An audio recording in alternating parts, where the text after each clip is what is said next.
That day. Yeah, I'm tired of shit, and the coffee ain't hit yet. Damn, ain't that great. I don't wanna go to work, cause my boss is a jerk, and I'm not even that paid. I need a change in my life, cause I don't feel alive, and there's nothing that makes me happy. Hold my beer for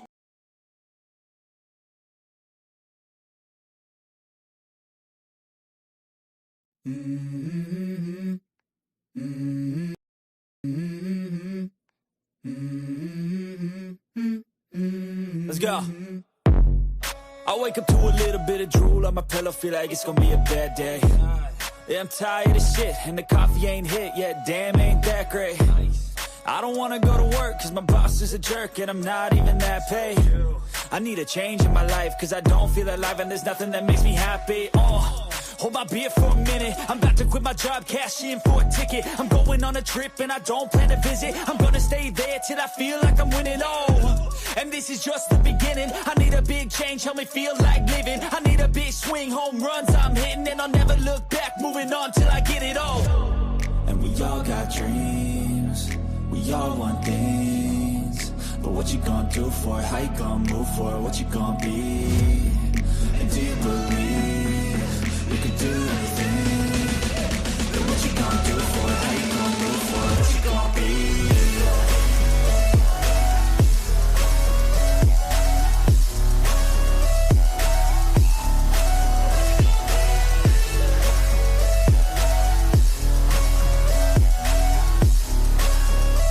Let's go! Hey!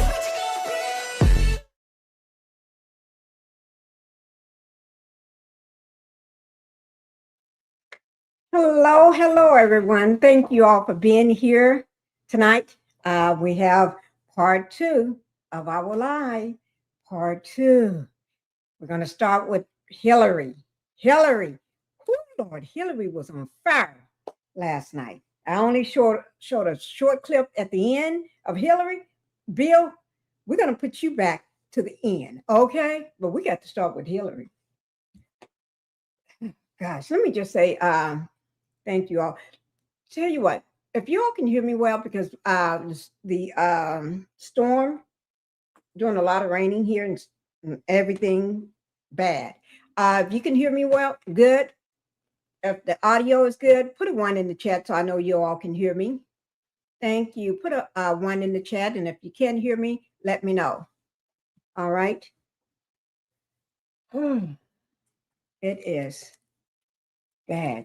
While I'm doing that, let me just go ahead and do this. Welcome everybody to the Pink House. Thank you for coming to the Pink House. And also go ahead and hit that like button. Hitting that like button is one way to let YouTube know that you like my content. Okay. And if you like it, then if they see all the likes, everybody hitting the like button, that gives them, oh, well, right idea comes to their mind. I'll send Pinkie's content out to more people. They may like her videos, her likes, her, not likes, videos, her lives and stuff like that.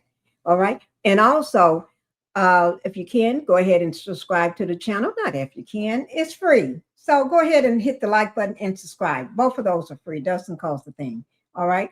And by subscribing, every time I drop a video, go live, or do anything, y'all will get a notification. All right. I do want to say thank you guys for that. And don't forget about Pink Global, my second channel. We got to get that one monetized, guys. We got to get that channel monetized. All right.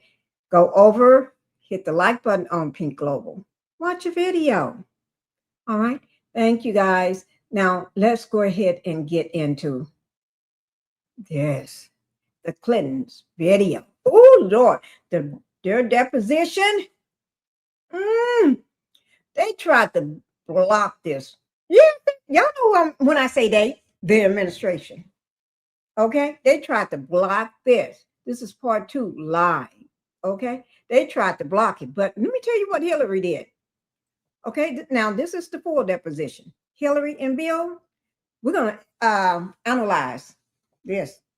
The testimony, we're going to analyze this. But Hillary, she said, hell no, y'all ain't gonna do this to me. Y'all ain't gonna play with me. Oh, Hillary walks out. She ain't got time to play with those folks. Oh no, Hillary said, I'm gone. Y'all can play. I'm gone. Oh Lord, Hillary. Let me see. Thank you, Miss Ophelia, for letting me know that you can hear me. Thank you so much. Cecily Bonnie, Pinky, you look beautiful and sound great. Thank you, guys. Let me go in here and see. Hi, Linda Gamble. Thank you, Bonnie. Happy Wednesday. Thank you so much, Linda. Good evening, everyone, and welcome to the Pink House. That's Linda Gamble, the moderator for the channel. Remember to hit the like button on your way into the Pink Global. So depends on what channel you're watching me from, because I'm going live on both. So let me just do this, put my straw in here. I'm drinking lemon water again. That's my lemon water. Yeah. Okay. Ann Hepper, thank you for being here. I didn't expect you in here, but thank you. You've been showing back up. Hello, Pinkie and the Housewife. Thank you. Thank you, guys. Okay, now let's go ahead and get started. Let me do this right quick.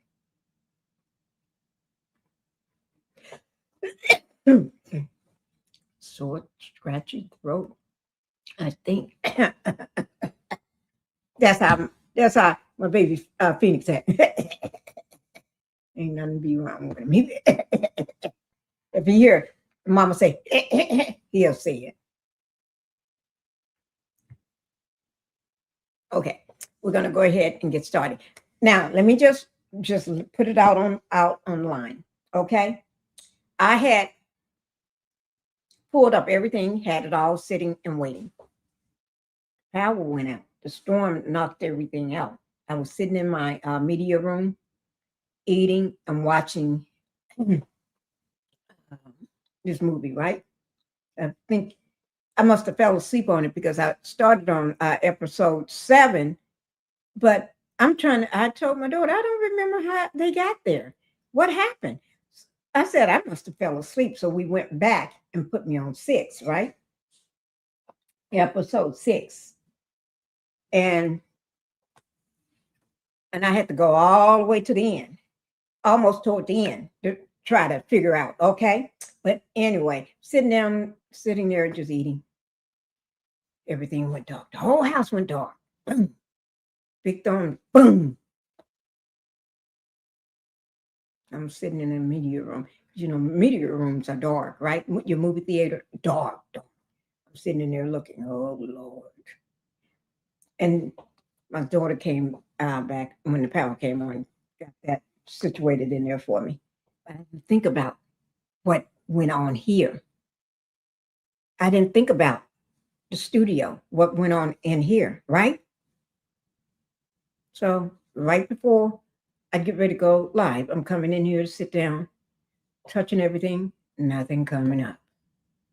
I forgot. Oh, the power went out. So my daughter told me what to do, got it back up, right?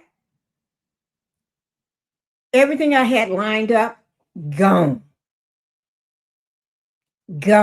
But thank God I kept it so I can remember to put the credit for it, right? So I kept a little file, sent it to myself, so I can remember to keep the credits, so I can put the credits for the videos, right? So for each one, I'm going to have to pull it up. And I did have a great video to show, because y'all know sometimes I love to show a short video, and I had a great one. But the thing about it, it's not here. So what I'm going to have to do, I'm going to have to go and look and make sure I can. So y'all going to give me a second. I'm going to find that. Just give me 1 second. Everything happens for a reason. Okay. So Oh, I need to do this anyway. Okay, let me just do this. Since I'm glad, I mean, everything is gone, guys. Oh, what did I do that for? I don't know why I did that.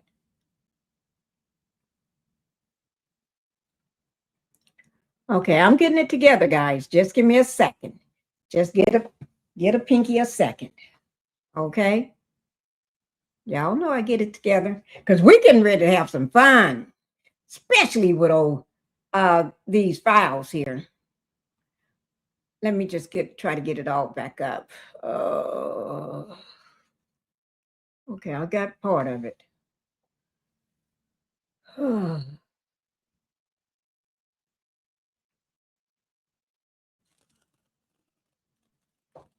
Okay, guys.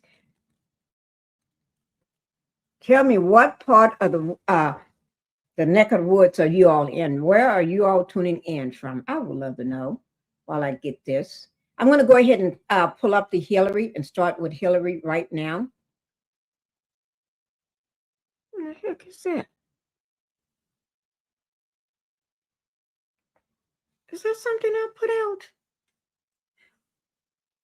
Oh, guys, sometimes I see a video, I'd be wondering, is that one of them?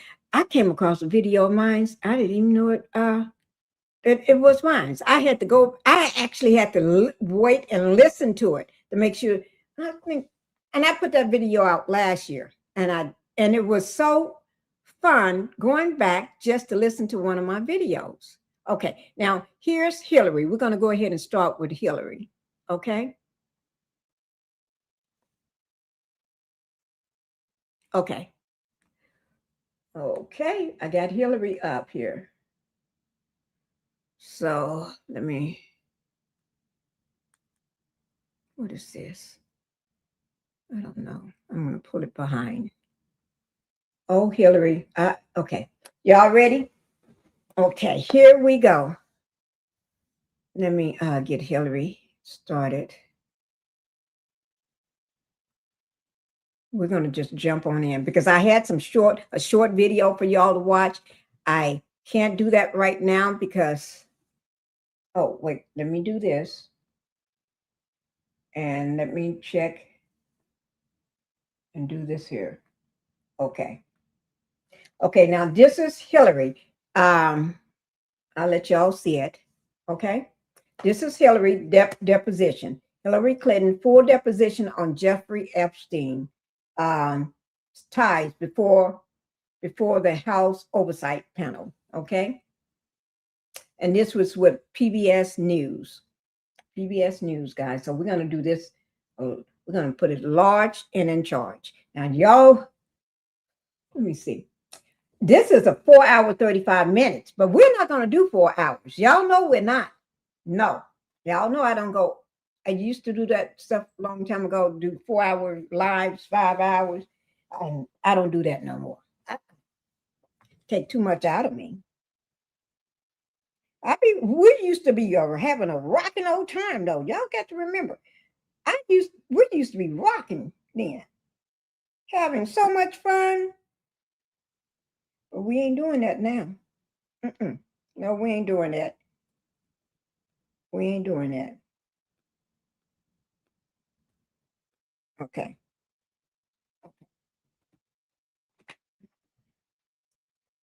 Okay, let's go ahead and get on with Hillary. Let me just do this right quick. Let me see.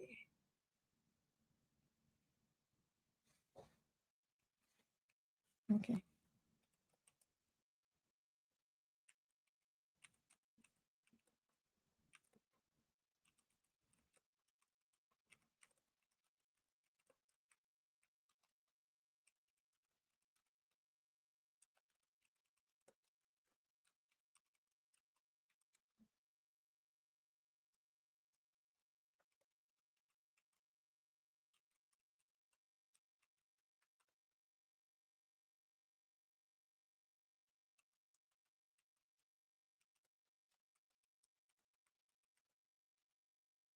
Give me one second, guys.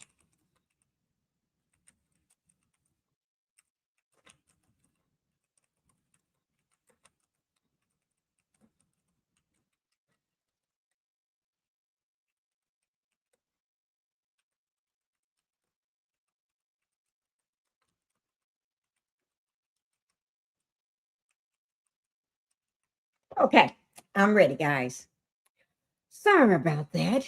Sometimes it take a little while. Okay, we're getting ready. I don't know what's going on. Now, if anything happened because of the storm, because the storm is still going on, guys. Okay, so if anything happened because of the storm, uh, I'll be back. Ooh, Arnold Schwarzenegger used to say that, I'll be back. Okay, but I'll be back. Okay. Yes, I'll be back. Now, let me just say, so we're back and doing part 2 of Bill and Hillary Clinton. Their account, well, Hillary's. We're going to do Hillary today, but they're in front of today. This is when they did the House Oversight Committee on the efforts to ensure accountability regarding the crimes of Jeffrey Epstein and Ghislaine Maxwell. Ooh, thank God she's still in jail. This is just a look back at the past. It is a bipartisan demand for transparency. And you know, that administration, y'all know who administration I'm talking about, Orange Head, okay? They did not want to do a public hearing. They didn't want this open up to the public where the public can hear and see. And they tried to block it. They did. They really tried to do everything they can to block it. But Hillary, when she got through, she came out and told it. So they had no other choice. But they fought it every which way. But anyway, last week, historical depositions for former President Bill Clinton and former Secretary of State Hillary Clinton conducted only after the what I should say, the theater or the threat of contempt or all this going on.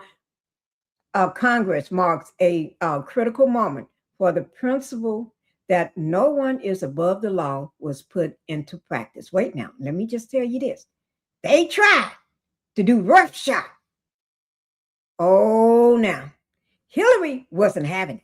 Oh, no. Y'all got to remember, Hillary, she wasn't playing that game with him. Oh, Lord. That's why we're doing Hillary right now. Oh, Lord. That's just that little sneak peek of last night. Oh, my God. I could not stop thinking about it. I wanted to watch it, the whole, by myself. But I said, no, it'll take the fun out of it. So I got to wait and watch it together with my people. I got to watch it with y'all. I can't do that to you. I can't do that. So, okay. So we're going to watch it together, okay? The committee issued subpoenas on August 5th, 2025, after months of delays and no shows in the late 2025 and January of 2026.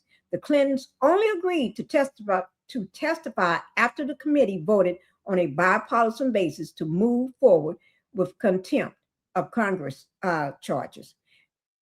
Them some nasty folks. Them some nasty folks in that nasty people. Nasty behaviors, nasty minds, nasty attitudes, nasty. Just nasty behavior, everything in that administration, okay? But Hillary Clinton was deposed on February the 26th, 2026, and Bill Clinton on February the 27th. So a day later, then they're going to do Bill, okay? But Hillary stood by. Man, she ain't playing that shit with y'all. She said, "Oh no, I'm not in the White House no more. So I can just let loose. Y'all start some shit, I'm gonna start." But Hillary didn't say that. I'm saying this. I'm putting it in my own words, okay? Y'all start some shit, I'm gonna start it right back. I'm gonna be on whatever that you on. What do they normally say? I'm gonna be on whatever time that you're on or whatever energy that you're on. I don't know. I know it's something like that. People be saying that. But I'm gonna be on whatever you on. I think that's how they say it, isn't it? Pinky, I'm watching the chat from my laptop. Melanie is live now on TikTok. Okay, thank you, Linda Gamble. Thank you. So I guess that's how you say it. I don't know. But anyway, so I'm going to be on whatever energy that you on. Hillary ain't taking that shit. She's going to go off on their ass. Okay? Now, let me see. They're going to talk about the Lolita Express. Y'all know what that is, right?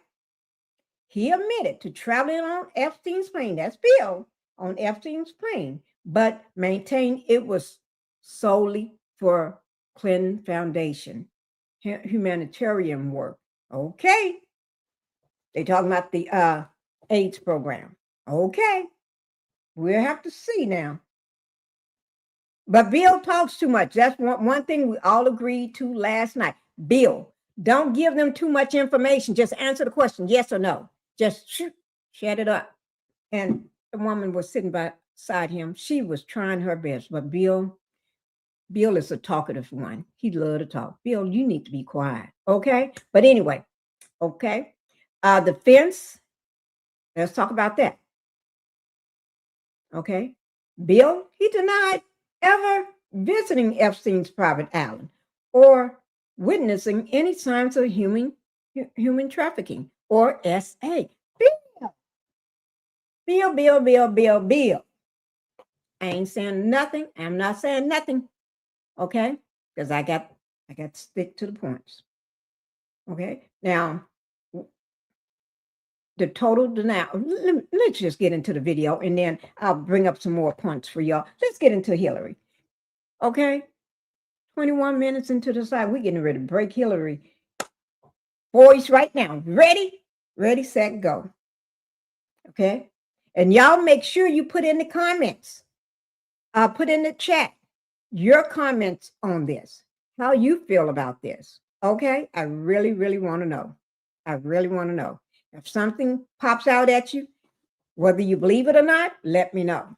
If you don't believe it, or you got to, I want everybody's reaction on how Hillary stood up. Hillary stood up for us.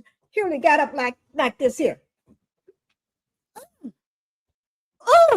Oh, I'm just kidding, guys. But you know what I mean. She wasn't playing with him. She's going to walk out. She's leaving.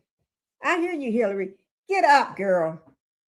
What? And I didn't like the way, what's that girl named? Nancy Mace? I think that was her name. Go at her, Hillary. Y'all said she wasn't playing with Nancy Mace. Some crazy old woman on the Oversight Committee. Hi, Lady Leo. Thank you. Thank you for coming in.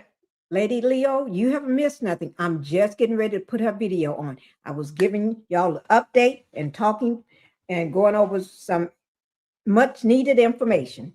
But now we're getting ready to play Hillary. And you know, Hillary ain't playing with them. Hillary ain't playing with these folks on that Oversight, them orange head administration people. She ain't playing with them. And we got to keep Bill quiet. Bill talks too much. Bill. Okay, here we go, guys. Let me see. I thought I had missed it. No, you haven't. You know, Hillary is riled up. Hillary ain't playing with their ass. No, Hillary ain't playing. Hillary said she ain't in the White House now, so she can cuss their ass out. She can go off on them. Hillary, she acting like she black. She acting like a black woman. Oh, my Lord. I'm just kidding, guys. Here we go. Y'all ready? Let me make sure that y'all can hear it, okay? Put a 1 in the chat if you can hear this. That there be amplification so that the witness both could hear the different members who are here, and certainly you all as you all are asking questions, but also so that the witness herself. And I'm starting from the beginning. This is at the very beginning, okay? Here, in a construct where you all now have videotape, it seems as though being able to provide that amplification to ensure we're heard would be relevant and important. We recognize that there was concern, at least initially expressed to us, that the court reporters might not be able to conduct their duties efficiently. They indicated that they could do so that was not actually an issue. And I think in the end, what we wanted to ensure is that there's clear amplification, not only of our own witness, but of all of the members who have traveled so far, to be able to ensure that everyone could be heard and that clear answers are given to questions. Have you looked at Hillary? Hillary Hillary don't look like she ain't aged at all. Look at her. Bothered by y'all. She ain't bothered by them. She haven't aged at all. Look at her. Girl, I tell you. Her skin looks good. Her skin looks healthy. Girl, Hillary ain't thinking about these folks, them snot-nosed folks. And I want to again state for the record, the microphones provided by the Clintons became an issue for the audio recording. So we want crystal clear audio and visuals of today's proceedings. So the microphones were removed. We'll take into account tomorrow. And I know many of us are hard hearing, so we want to make sure that everyone speaks loudly and all the questions are clearly understood. We'll do everything we can to accommodate that. Thank you so much. We appreciate that. Nothing further. We'll begin. Good morning. This is a deposition of former Secretary of State Hillary R. Clinton, conducted by the House Committee on Oversight and Government Reform under the authority granted to it pursuant to House Rule 10. Accordingly, House Rule 10 grants the committee broad jurisdiction for the committee to conduct investigations of any matter at any time. On July 23, 2025, the Subcommittee on Federal Law Enforcement of the Committee on Oversight and Government Reform voted by voice to approve a motion directing the chairman to authorize and issue a subpoena to you for a deposition. On August 5th, 2025, Chairman Comer issued a subpoena for Secretary Clinton to appear today for a deposition in furtherance of the committee's investigation into the actions and investigations of Mr. Jeffrey Epstein and Ms. Ghislaine Maxwell. I will enter the original subpoena and corresponding cover letter from August 5, 2025, as well as the additional subpoena from December 15, 2025, determining a new date as Exhibit 1. Excuse me, counsel. I want to, for the record. Looking at Hillary, let me tell you something. Hillary sitting up there looking like she's a president. She is just as competent. She is just as strong. Let me take a drink on that one. Hillary look like she running shit. Look at her. Fluffing through them papers. Look like, hey, we need to get her up in there because Orange Head don't know what the fuck he doing. She's got shit all messed up. Shit. She's gonna run him on out of there. I bet you watching this wishing, damn, how can I can't look like her? Why can't I have a head full of hair like her? Why can't I have nice, shining, glowing skin like her? Why can't I be strong like her? Look at her. She looking like she's a boss. Hillary is a boss. That's what happens. Women, we are boss. We're boss ladies. Oh, he probably shitting in his pants right now. He's probably shitting in his pants looking at Hillary. Because, you know, he can't stand her. And Hillary still look like she haven't aged yet. Look like she ready to tell him, I'm going to run against you again. Oh, that man wouldn't be resting. He'll be ordering McDonald's hamburgers all night. Eating up 20 to 35 hamburgers a day. Oh my God. Oh, I'm scared. She look good. I'm going to give credit where credit is due. I don't care whether you're black or white or green or yellow. You can't be orange though, but black and white, green or yellow, brown. It don't matter. She looked like a boss. Orange man. He looking like you fucking up shit. I want to put in one sentence from the cover letter to the subpoena, and that's the chairman's own definition of the scope of this investigation. He wrote, and I quote, "It's to conduct oversight of the federal government's enforcement of sex trafficking laws generally, and specifically its handling of the investigation and prosecution of Mr. Epstein and Ms. Maxwell." Thank you. As stated in the email correspondence with counsel for Secretary Clinton in negotiations for the scope regarding today's deposition, the scope agreed upon by counsel for the committee and counsel for Secretary Clinton stated, and I quote, "As conveyed to you in a letter from the chairman yesterday morning that you agreed to, the committee could not accept your proposed limitation on the scope of President Clinton's testimony. Accordingly, pursuant to the committee's investigation into the alleged mismanagement of the federal government's investigation into Mr. Jeffrey Epstein and Ms. Ghislaine Maxwell, the circumstances and subsequent investigations of Mr. Epstein's death, the operation of sex trafficking rings and ways of the federal government to effectively combat them, ways in which Mr. Epstein and Ms. Maxwell sought to curry favor and exercise influence to protect their legal activities, and potential violations of ethics rules related to elected officials, the committee will ask President Clinton and Secretary Clinton all of its questions regarding Jeffrey Epstein and Ghislaine Maxwell, including but not limited to the personal relationships between the Clintons and Mr. Epstein and Ms. Maxwell, and the ways in which Mr. Epstein and Ms. Maxwell sought to curry favor and exercise influence, as well as the operation of sex trafficking rings and the ways for the federal government to effectively combat them without the proposed limitations on scope sought in your January 31, 2026 letter.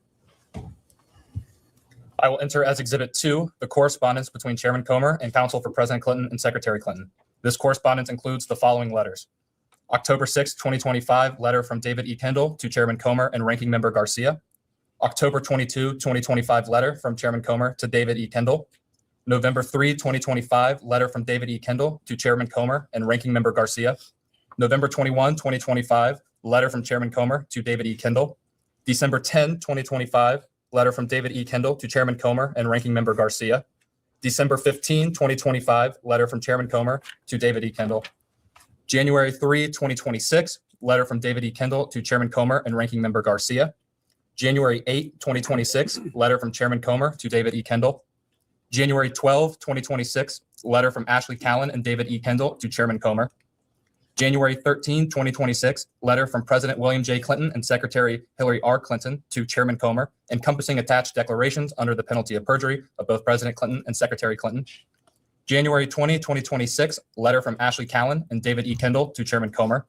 January 31, 2026, letter from Ashley Callan and Catherine M. Turner to Chairman Comer.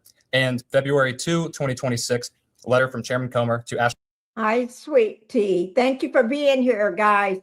Thank you for being here, sweet tea. Y'all, you know what I want to tell you all right quick while I stop. I'm glad sweet tea came in so I can stop. I don't know whether you all are aware of it, that there are emails from Jeffrey,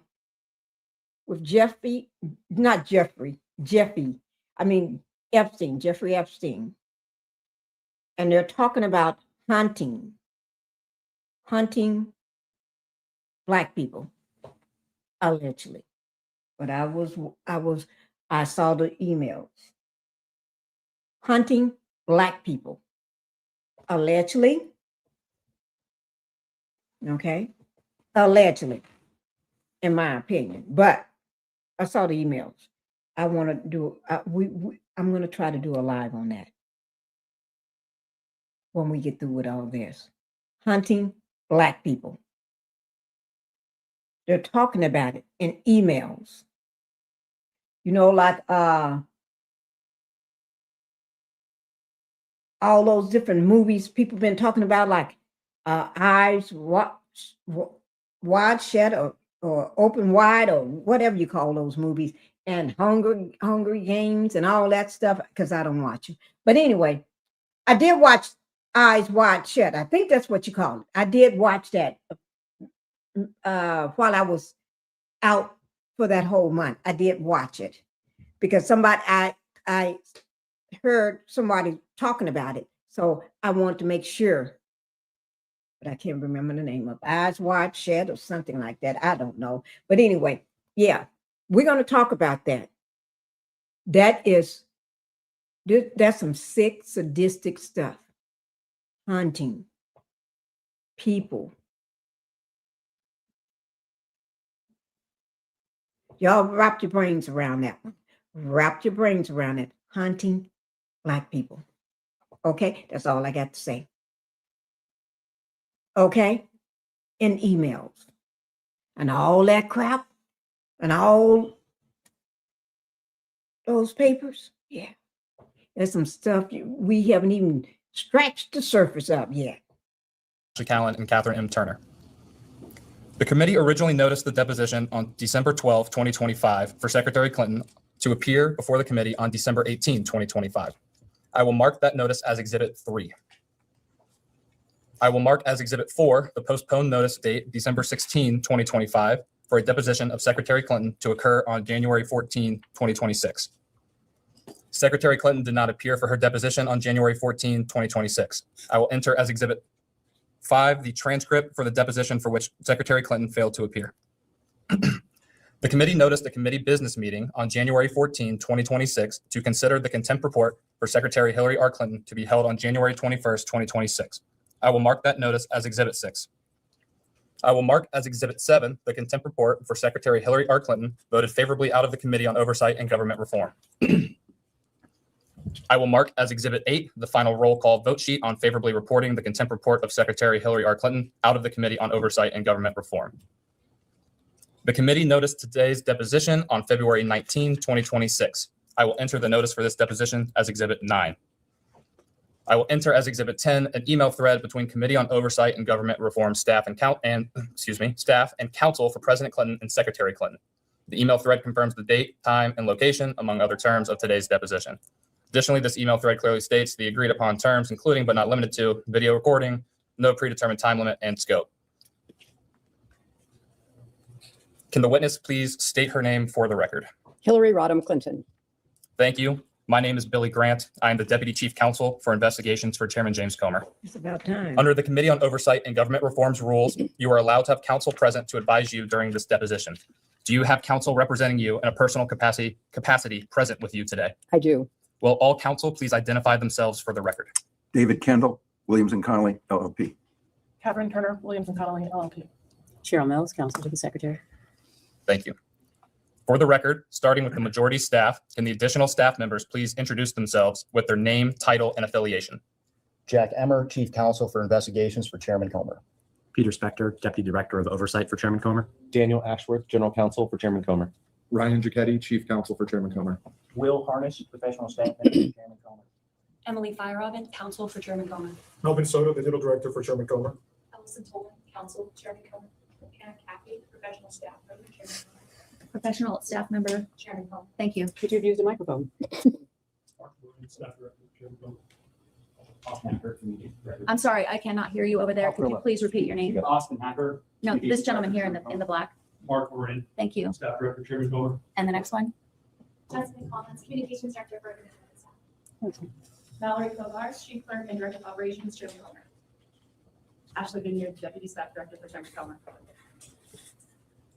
Would the majority members please announce themselves for the record? Congresswoman Nancy Mace, South Carolina. Congressman Eric Burleson, Southwest Missouri. Michael Cloud, 27th District, Texas. Lauren Boebert, Colorado Sports District. Rep. Anna Paulina Luna, Florida 13. William Tennant, South Carolina Sports Congressional District. Rep. John McGuire, Virginia 5th District.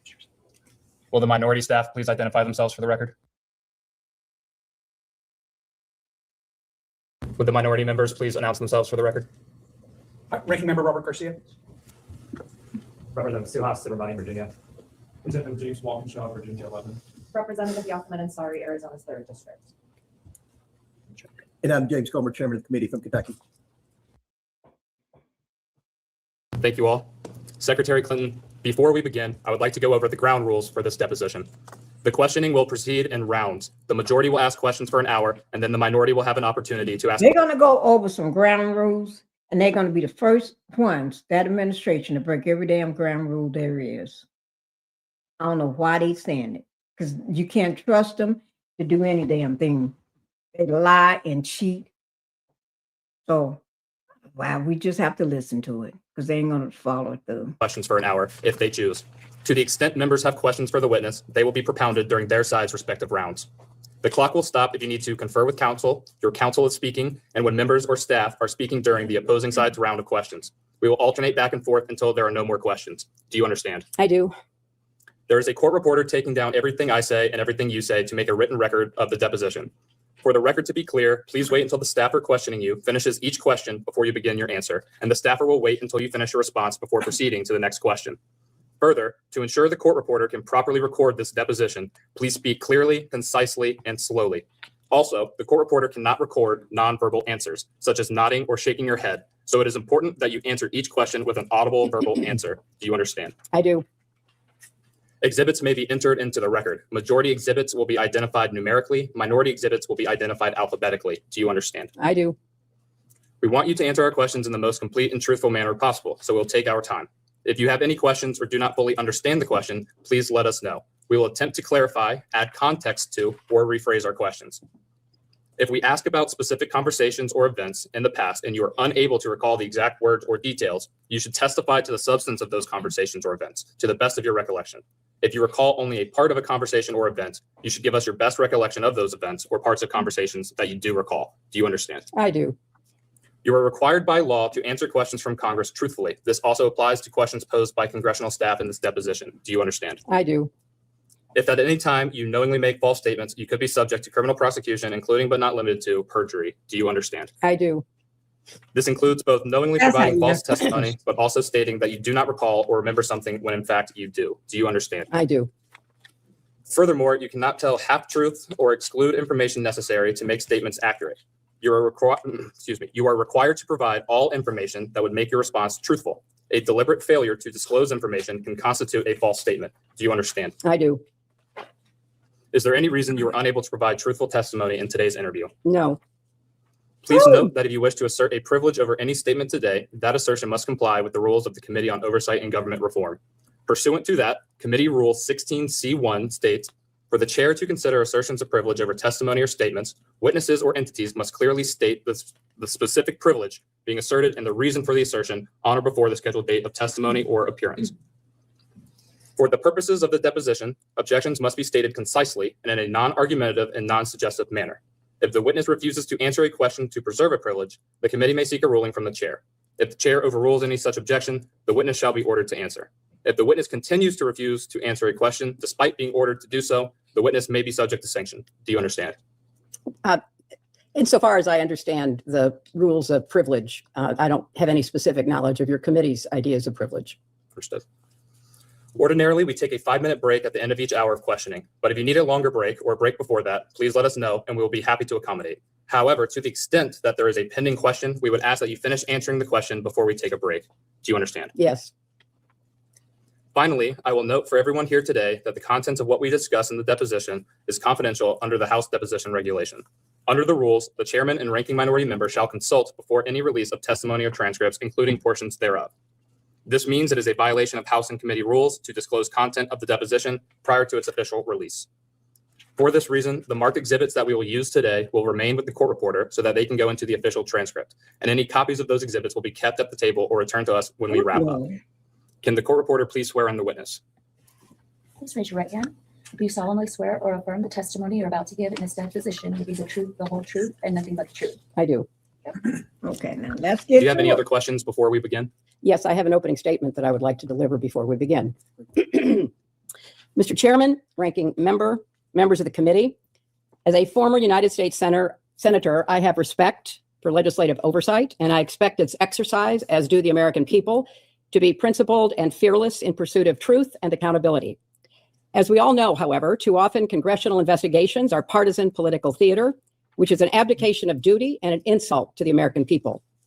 This committee justified its subpoena to me based on its assumption that I have information regarding the investigations into the criminal activities of Jeffrey Epstein and Ghislaine Maxwell. Let me be as clear as I can. I do not. As I stated in my sworn declaration on January 13th, I had no idea about their criminal activities. I do not recall ever encountering Mr. Epstein. I never flew on his plane or visited his island, homes, or offices. I have nothing to add to that. Like every decent person, I've been horrified by what we have learned about their crimes. It's unfathomable that Mr. Epstein initially got a slap on the wrist in 2008, which allowed him to continue his predatory practices for another decade. Mr. Chairman, your investigation is supposed to be assessing the federal government's handling of the investigations and prosecutions of Epstein and his crimes. You subpoenaed 8 law enforcement officials, all of whom ran the Department of Justice or directed the FBI when Epstein's crimes were investigated and prosecuted. Of those 8, only 1 appeared before the committee. 5 of the 6 former attorneys general were allowed to submit brief statements stating they had no information to provide. You have held 0 public hearings, refused to allow the media to attend them, including today, despite espousing the need for transparency on dozens of occasions. You have made little effort to call the people who show up most prominently in the Epstein files. And when you did, not a single Republican member showed up for Les Wexner's deposition. This institutional failure is designed to protect one political party and one public official, rather than to seek truth and justice for the victims and survivors, as well as inform the public who want to get to the bottom of this matter. My heart breaks for the survivors, and I am furious on their behalf. I have spent my life advocating for women and girls. I have worked hard to stop the terrible abuses so many women and girls face here and around the world, including human trafficking, forced labor, domestic violence, and sexual slavery. For too long, these have been largely invisible crimes or not treated as crimes at all. But the survivors are real and they are entitled to justice. In Southeast Asia, I met girls as young as 12 years old who had been forced into prostitution and raped repeatedly. Some were dying of AIDS. In Eastern Europe, I met mothers who told me how they lost their daughters to trafficking and did not know where to turn. In settings around the world, I met survivors trying to rebuild their lives and help rescue others with little support from people in power who too often turned a blind eye and a cold shoulder. If you are new to this issue, let me tell you, Jeffrey Epstein was a heinous individual, but he's far from alone. This is not a one-off tabloid sensation or political scandal. It is a global scourge with an unimaginable human toll. My work combating sex trafficking goes back to my days as First Lady. I worked to pass the first federal legislation against trafficking and was proud that my husband signed the Trafficking Victims Protection Act, which increased support for survivors and gave prosecutors better tools for going after traffickers. As Secretary of State, I appointed a former federal prosecutor, Lucy DeBaca, to ramp up our global anti-trafficking efforts. I oversaw nearly 170 anti-trafficking programs in 70 nations and directly pressed foreign leaders to crack down on trafficking networks in their countries. Every year, we published a global report to shine a light on abuses.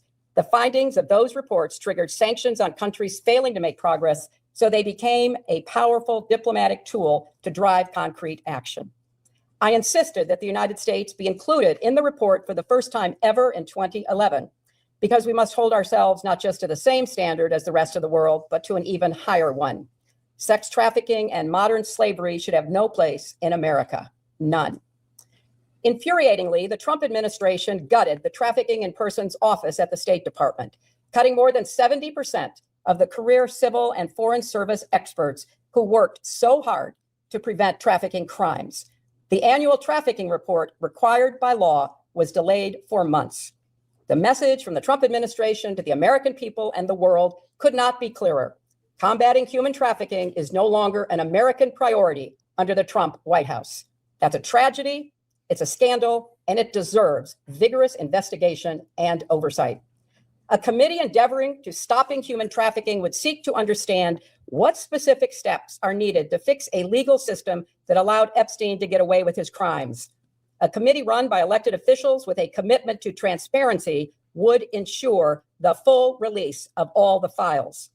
It would ensure that the lawful redactions of those files protected the victims and survivors, not powerful men and political allies.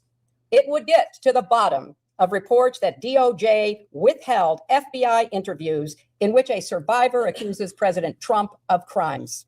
It would subpoena anyone who asked on which night there would be the wildest party on Epstein's island. It would demand testimony from prosecutors from Florida, New York, and the Department of Justice about why they gave Epstein a sweetheart deal and chose not to pursue others who may have been implicated in his crimes. And it would demand that Secretary Rubio and Attorney General Bondi testify about why this administration is abandoning survivors and playing into the hands of traffickers. It would seek out advocates and law enforcement officials on the front lines of the fight against human trafficking and ask them what support they need. And it would put forth legislation to provide more resources and force this administration to act. But that's not happening. Instead, you have compelled me to testify, fully aware that I have no knowledge that would assist your investigation in order to distract from President Trump's actions and to cover them up despite legitimate calls for answers. If this committee is serious about learning the truth about Epstein's trafficking crimes, it would not rely on press gaggles to get answers from our current president on his involvement. It would ask him directly under oath about the tens of thousands of times he shows up in the Epstein files. If the majority was serious, it would not waste time on fishing expeditions. There is too much to be done. What is being held back? Who is being protected? And why the cover-up? So my challenge to you, Mr. Chairman, and members of this committee is the same challenge I put to myself throughout my long service to this nation. How to be worthy of the trust of the American people that they have given to you. They expect statesmanship, not gamesmanship, leading, not grandstanding. And they expect you to use your power to get to the truth and to do more to help survivors of Epstein's crimes, as well as the millions more who are victims of sex trafficking in this country and around the world. Thank you, Mr. Chairman. And I would also like to request that the video of this deposition be made available within 24 hours, as it has been for other witnesses. Woo! Hillary, she did it. She did it. She did her thing, girl. She did it. She ain't holding back. And y'all know these I hate to say it, these Republicans on this administration, these is dumb as shit. Oh, but she did it. She did it. She did it. It is a cover-up. It is, in my opinion. Hillary, go. You go, Hillary. Woo! Didn't she do it? She called them all out. Okay. Now, she did talk about the that sweetheart deal. Okay. Remember in 2008, there was a sweetheart deal. It refers to the non-prosecution agreement, which is the NPA, that allowed Jeffrey Epstein to resolve a massive federal sex trafficking investigation by pleading guilty to much lighter state-level charges. And girl, let me tell you about this. I'm gonna just put it in my own words, okay? He was able to leave the jailhouse when he get ready every morning and come back when he got ready every afternoon, and never on time, in my opinion. Able to go jotting off wherever he want to, still doing what he was always doing, and bribing other folks by throwing money at them. Yes, he was. He did that. Yes, he did. In my opinion is allegedly. So y'all gonna have to find out for yourself what I'm telling you. That deal has been a primary focus of the Oversight Committee for 2026 hearing, where both Bill and Hillary was recently deposed regarding their knowledge of these events. But they never deposed the orange-haired man. They never deposed Andrew Acosta that helped sweep this under the rug, in my opinion. They never deposed all the other people that was involved in this. But because somebody with the orange hair, just jealous, envy, and just can't get them out of his brain cells. They living rent-free in his head, and that hair of his, right? He can't get over them. He can't get over them. He can't get over how Hillary made him look every time they did a debate. He can't get over all this here stuff. Okay? The man is not good. Okay, but anyway.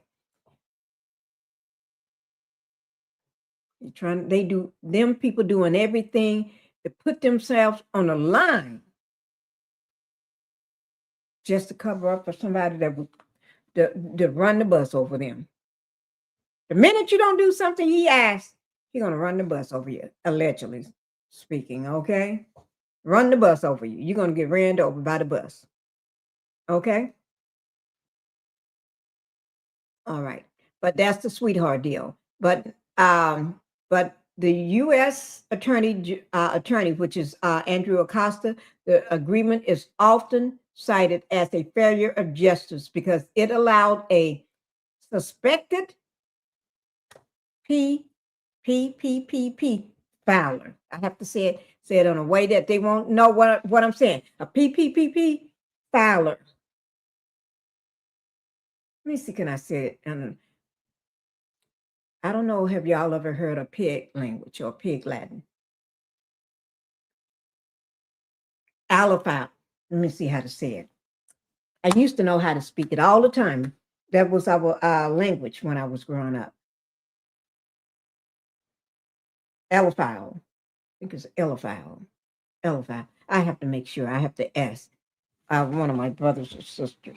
I probably have to ask my sister because, okay. But anyway, y'all know what I'm talking about, right? Right? I hope so. But anyway, let's go ahead and get into it. But that what I should say, that PPP filer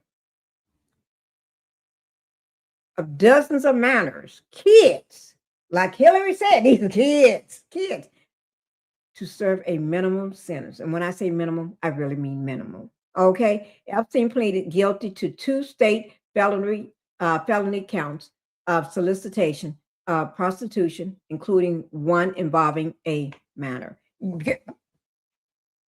Okay, y'all see me rolling my eyes on that one, right? He was sentenced to 18 months, but only served 13 months in a county jail. But don't y'all think he served his time sitting in a jail cell every day? No, he served his time getting out of lockup, putting on his street clothes, going to work doing what he do best. Doing what he do best. Y'all know what I mean? Doing what he do best. And then coming back in, he's supposed to have been in at a certain time. He came in when he got ready. He just slept there. He didn't live there. He was, y'all need, okay? Now, they call it work release. Work release. Most notably, he was granted work release, allowing him to leave the jail up to 12 hours a day, 6 days a week to work at his office. Who the hell get all that? 12 hours a day, 6 days a week to work in his office? Oh, hell, just open up the jail and let everybody go to work. You got a job, you got a job, you got a job, you go to work and come back in 12 hours. When you come back in 12 hours, it's time for them to turn off the lights. You're already showered, probably in your big giant shower, okay? And change your clothes, got all lotioned up, brush your teeth. Now, time for me to go back and lay down in the jailhouse now. You never had to shower at the prison. Never had to wash your teeth or use that bathroom because you use the bathroom before you get there and you just hold it to the next morning. So you don't have to sit there and let everybody see your booty crack. Y'all, that's the sweetheart deal, okay? But board, okay, let me just tell you this. The deal granted immunity not only to Epstein, but also to the 4 named co-conspirators and any other potential co-conspirator, effectively shutting down the FBI's investigation into the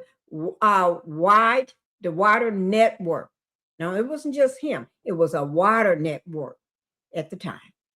So, got to remember, they shut it down.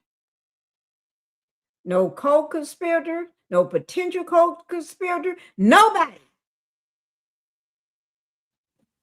went to, y'all hear that? Now, you can't tell me that. That's a sweetheart deal on a sweetheart deal. Okay?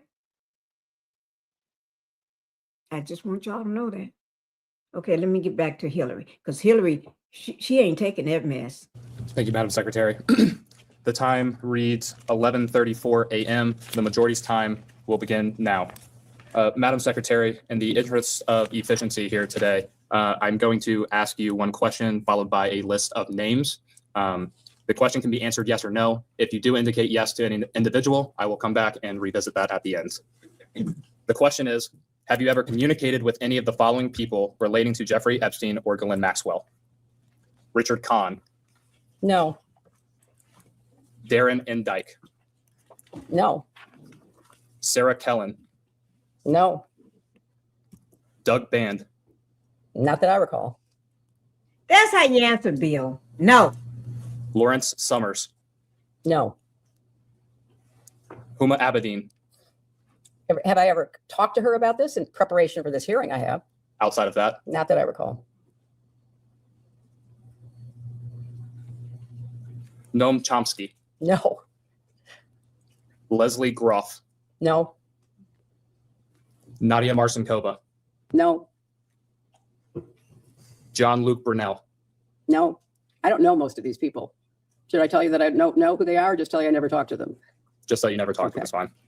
Alan Dershowitz, No, Kathy Rumler, no, Bill Richardson, no, George Mitchell, no, Andrew Mountbatten Windsor, formerly Prince Andrew, no. Peter Mandelson, Prince Andrew. Y'all just heard that name, don't you? Prince Andrew. Mm-mm-mm. He ain't lost it all. Fooling around with Epstein. He ain't lost it all. Good for him. We don't need one of them kind of men that chase after little kids or girls anyway in power. Ooh. No, Reed Hoffman, no, Karina Shuliak, no, Bill Gates, no, Ehud Barak, no, Woody Allen, no, Sandy Berger, no, Tired of them. Jess He's Staley, bored with No. their stupid questions. Paul Morris, no, Leon Black, no, Sultan Ahmed bin Sulayam, no, Leslie Wexner, no, Jack Kessler, no, Mark Middleton, no, Harvey Weinstein, no,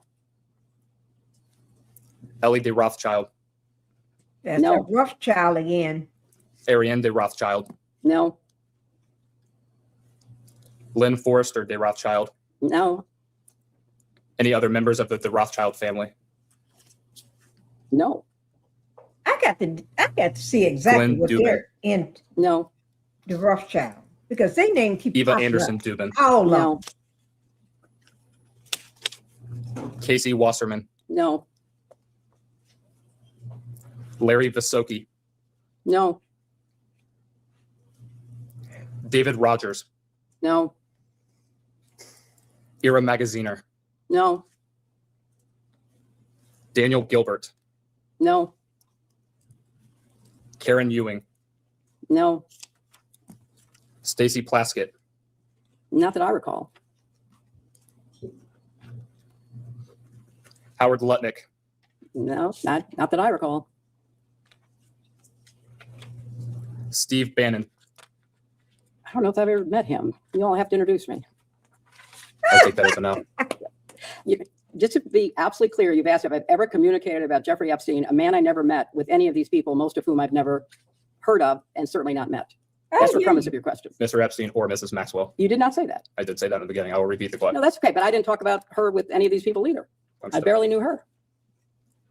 David Gergen, No, Elon Musk, no, Abigail Johnson, no, Jeff Bezos, no, Larry Page, no, Sergey Brin, no, Louis Freeh, no.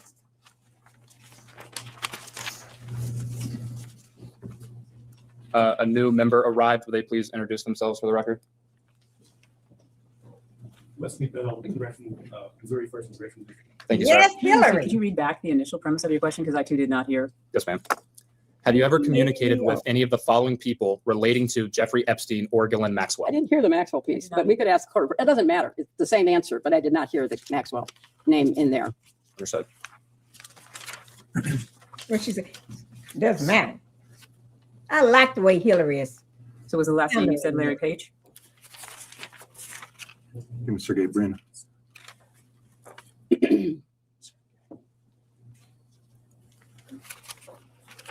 The last name I stated was Louis Freeh. You indicated no, is that correct? I think you need free? Free, yes, ma'am. No, no, And Sarah Kay. No. She said, and these are all to the best of my recollection. As I say, many of these people I've never heard of. Most of these people I've never had a relationship with, although I know their name. Some of them are deceased. But I was not communicating about Jeffrey Epstein and Ghislaine Maxwell, as I understand what you're asking me, contacting people about them. That did not happen. Do that. Is there anyone that you had a conversation with about Ghislaine Maxwell? Oh, I'm sure I've talked about Ghislaine Maxwell, and especially in preparation for this hearing. And outside of conversations with your counsel, what did you talk about Ms. Maxwell? I don't recall any conversations about Ms. Maxwell, but I knew her casually, so I can't tell you that I never had a conversation that mentioned Ghislaine Maxwell's name, because I don't recall that. Understood. And It was notable to be remembered. you say that you knew Ms. Maxwell casually. What does that mean? Just what I said. I knew her primarily as someone who dated someone that I knew. And who was that individual? Ted Waite.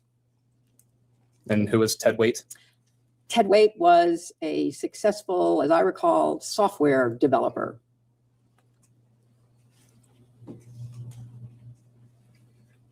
And roughly when would the first time Ms. Maxwell would have come up in relation to Mr. Waite? I don't recall, but perhaps sometime around 2010, because he was invited to my daughter's wedding and she was his guest.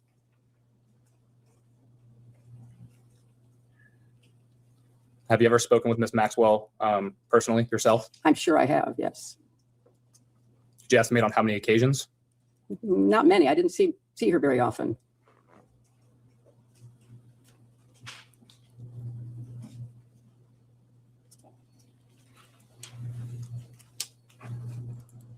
When would the first occasion have been? I have no recollection.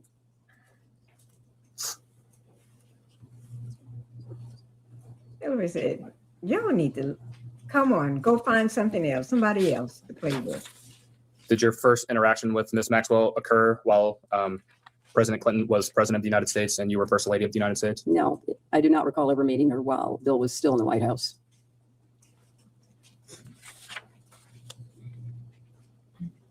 Did Mr. Waite ever inform you what Ms. Maxwell did for a living? Not that I recall. Did anyone ever indicate to you what Ms. Maxwell did for a living? Not that I recall. What she did for a living, she was a pimp, just in my opinion. When would the last time have been that you either communicated with Ms. Maxwell, even if not directly yourself, but been around Ms. Maxwell? The best of my recollection is at the wedding in 2010. I shouldn't say pimp. She was a horrible demon. Would you consider Ms. Maxwell a friend? No. Pimp is too good. Would you consider her a friend of President Clinton? He'll have to answer that. She's working for the devil himself.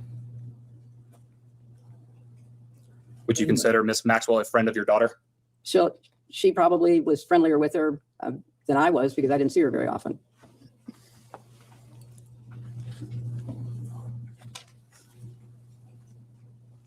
How often would your daughter have seen Ms. Maxwell? I have no idea.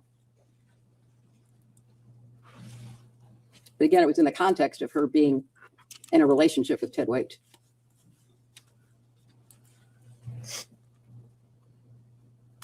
Anyone else in your family have a relationship of some kind with Ms. Maxwell? Well, that's my family. You asked about Bill and Chelsea.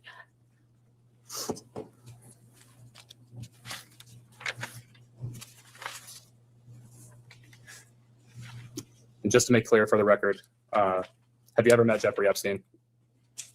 I do not recall ever meeting Jeffrey Epstein. In preparation for this hearing, I was told that he attended an event at the White House that was put on by the White House Historical Association. But I have no recollection of that. Nobody wants to remember that little old man. He wasn't even cute or nothing. That little old man, he was just buying his way into. And only that one time at the White House Historical Association? That's the only time that I'm aware of that I might have possibly been in the same room with him. He ain't rememberable. Did you have an initial impression of Mr. Epstein? I have no recollection of Mr. Epstein. I just told that he was in a room at a dinner that we were hosting for the White House Historical She hosts Association. so many dinners. She ain't thinking about that man. What was your understanding of what Mr. Epstein did for work? I knew nothing about him. He was there as an invited guest by the White House Historical Association. That's my best recollection. And no one else informed you of what Mr. Epstein did for work? No, but we had hundreds and thousands of people who came to the White House. I was not informed of what people did or didn't do for work, especially someone that I never even a busy woman. had a conversation Didn't with. have time. Do you Somebody know buying who it, invited maybe. Mr. Epstein to the White House? I can only tell you what I know, which is that he apparently was a guest invited by the White House Historical Association to attend a dinner to thank people who gave money to the White House Historical. I love what you just said, Sweet Tea. These are elementary questions written by the Orange Man. So it seems, because these questions don't, because you know what? I'm going to just say something. I was thinking to myself, the person that's asking these questions, he's not prepared. He is not prepared for a person like Hillary. Got to remember who Hillary is, what she did, what she done, where she come. Oh, he ain't prepared for her. Hillary is, if she was on this committee, she would eat him up for chopped dinner. It's like, this is a joke in a circus. It is. You see how bored Hillary is. She can't hold that poker face. She is just, it's just like, am I playing with a 10-year-old here? Did you send your 10-year-old friend to ask me these questions? Because he's not prepared. He don't really know what he's doing. And he's not even competent in what he's doing. Hillary is just, do I have another 10-year-old that I got to sit here and play with, just like I did on that debate stage with the orange-haired man? He brought out his 10-year-old persona, his 10-year-old self, you know, because he acts like he's 10 years old. And then I guess she's saying to herself, he got another. I don't know what to say. I was thinking that same thing to myself. I sure was. Association for the upkeep and maintenance of the White House. That's what I was informed of in preparation for coming here. Yes, ma'am. And understanding we focused the last few questions on your time in the White House with President Clinton. After that time period of President Clinton's administration, did anyone ever tell you what Mr. Epstein did for a living? I don't recall ever talking about Mr. Epstein. He was not on my radar. He was not somebody that I had any connection to. How many times did you ask her the same question? She just told you this. When President Clinton was traveling with Mr. Epstein on Clinton Foundation business, no one associated with the foundation at that time discussed Mr. Epstein with you? Not that I recall. I was not involved with the foundation. I was a senator from New York, and I was deeply committed to my work, and it became one of the most intense experiences of my life when we were attacked on 9/11. I was not involved with what was happening to create the foundation, to create the work that was done to get low-cost drugs for AIDS. I knew about the work. I didn't know about the details. Understood. And to be clear, you never had any communication yourself with Mr. Epstein, whether that be face-to-face interaction, phone calls, emails, text messages? You can answer it again. I have no recollection in any way of ever having any conversation at the White House or in any other place or on any kind of device of any sort. I knew nothing about him. And when did you learn of Mr. Epstein's 2006 indictment and subsequent arrest leading to his incarceration in 2008? I have no idea. I was not paying attention. I was running for re-election in 2006. I ran for president in 2007, 2008. I don't know that I ever learned about it until much later when more things came out about it. Understood. And when did you first learn of Mr. Epstein's arrest in 2019? Probably when it happened, because it was headline news. I'm sure I, like everybody else, saw it in the press. And in seeing that in the press, did you discuss Mr. Epstein or his case at the time with anyone? I'm sure we did, because it was a, big story. And Mr. Epstein died in custody following his 2019 arrest. When would you have learned of his death? Whenever it was reported.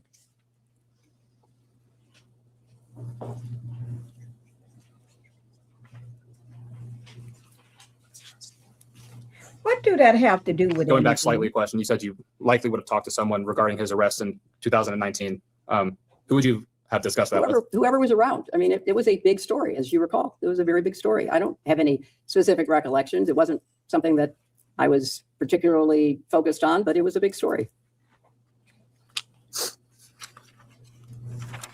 And going back to Ms. Glenn Maxwell, when did you learn of her arrest in 2021? Again, whenever it was reported as happening. And did you discuss that with anyone? I'm sure I did. It was another big story.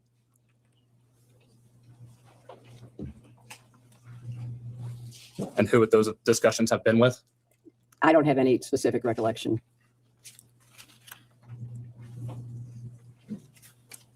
You don't have no questions. Those are questions. So moving forward in time just a little bit, These questions are made up by somebody. I'm not going to say their name. It seems like somebody with orange hair. Because they don't make no sense.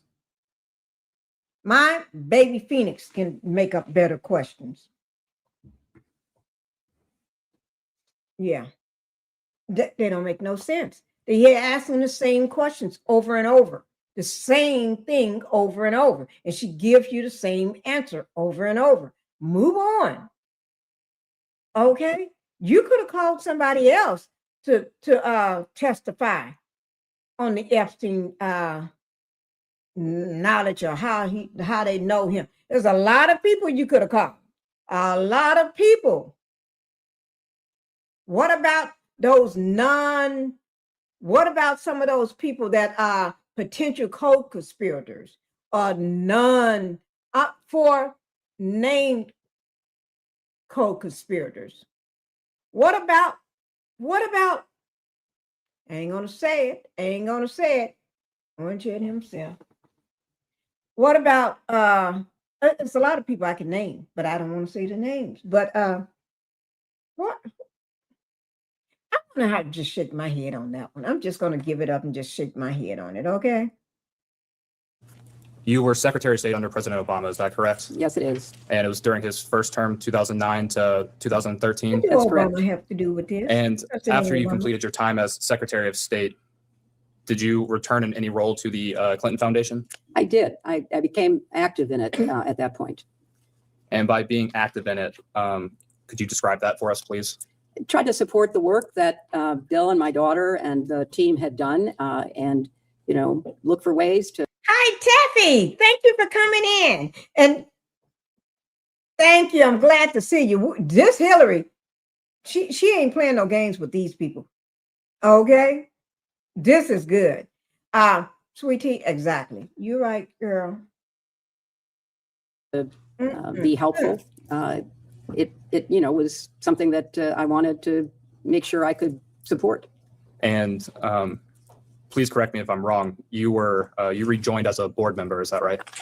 And it might have been the first time I was a board member. I don't remember. Either the first or the second time. Yeah.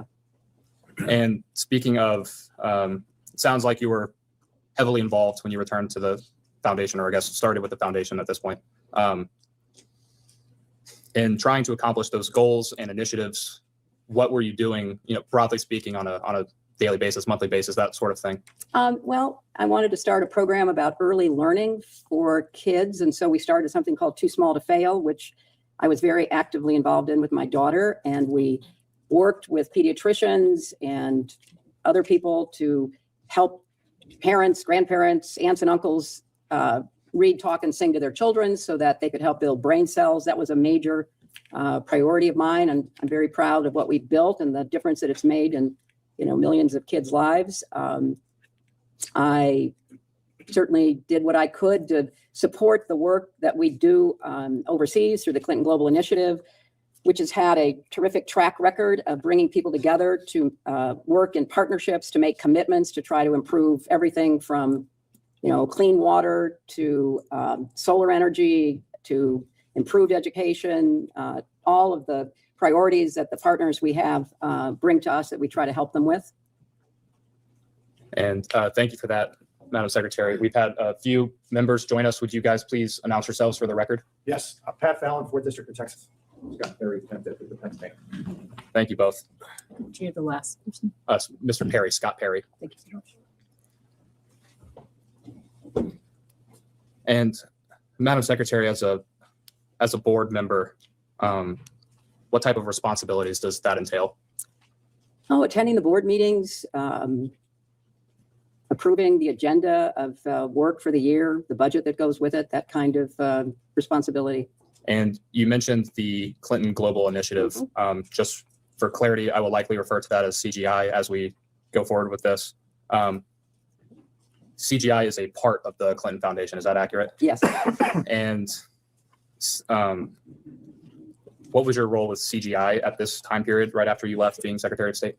It was, again, to, support the staff that put together both the annual meeting, but also work during the year with our partners who'd made commitments to help them fulfill their commitments. So, if there were a meeting about a commitment that was made to get clean water to some very remote place, if there were a meeting, I might be invited to it to meet with the partners, to encourage them. It was mostly around the work that happens throughout the year in preparation for the annual meeting.